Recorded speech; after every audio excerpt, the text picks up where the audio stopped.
नाथाय जोंनि जेब्ला BPF-आ 15 बोसोर सासन सालायदोंमोन बे 15 बोसोराव सानसेल' एसेम्बलि जायोमोन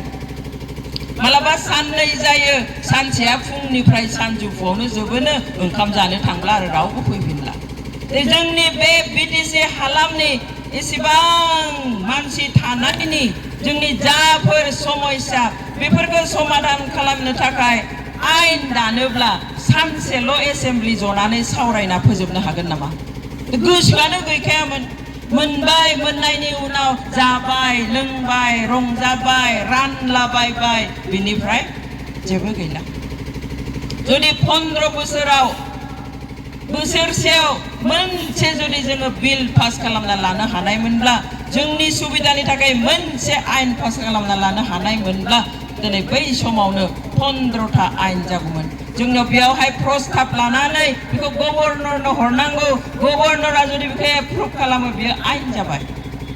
थिग दङ बोसोराव मोनबा प्रस्ताब हरदों नाथाय गभर्नरा मोनब्रैखौनो एप्रुभ खालामासै मोनसे खालामबाय अब्लाबोथ' 15 बोसोराव बेसे जागौमोन 15टा आयेन जागौमोन दिनै जोंहा बयनिख्रुइ गिदिर समस्या सथं जोंहा सोरखार जानायनि उनाव अट'नमि मोननायनि उनाव गावखौ गाव खुंनो मोननाय मोनथाय मोननायनि उनावहाय दिनै बयनिख्रुइ गिदिर जेंना हानि जेंना नाथाय जों नुबाय थांनाय BPF-नि 15 बोसोराव बेबादि नोजोराव गोग्लैथाव बर'नि बा बे BTC हालामनि गासै जाति जनगोष्ठी राव धोरोमनि गासै मानसिनि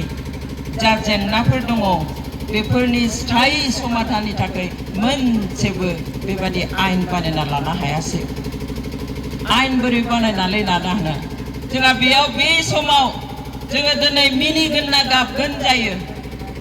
दिनै एसेम्बलियाव बा आयेन आफादाव जुदि मोनसे आयेन बानायनो नांगौब्ला गोबाव सम जिरायनानै बाथ्रा दान्थे दुन्थे जानानै सावरायनानै मोनसे प्रस्ताब एबा मोनसे आयेन एबा बिलआ पास जायो दिनै जों पार्लियामेन्टखौ नुयो दिनै जोङो आसाम एसेम्बलिखौ नुयो माबा मोनसे जुदि बिल लाबोयो माबा मोनसे जुदि आयेन फोसावनो थाखाय सोरखारा दैखाङो बेखौहाय अपोजिशनफ्रा गुबुनफोरनि गेजेराव बाथ्रा दान्थेलायो आर्गुमेन्ट जालायलायो मास मोनसे नङा मास मोननै आरै मास गाहाम पार्लियामेन्टनि सेसन जायो एसेम्बलिनि सेसन जायो बिनि उनावसो थाङै थुङै मोनसे आयेन पास जाहैयो बा मालाबा रिजेक्टबो जायो जों नुयो जे अपोजिशनफ्रा ओरैबादि बाथ्रा दान्थेलायो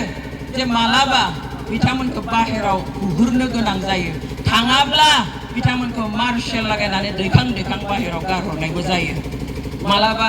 सेसनखौ बन्द खालामनो गोनां जायो जों आसामनि एसेम्बलियाव नुयो अखिल गगैया सानफ्रोमबो जेदा बेफोराव बाहागो लायो बाथ्रा बुङो अब्ला बिथांखौ बाहेराव थिनहरनो गोनां जायो मालाबा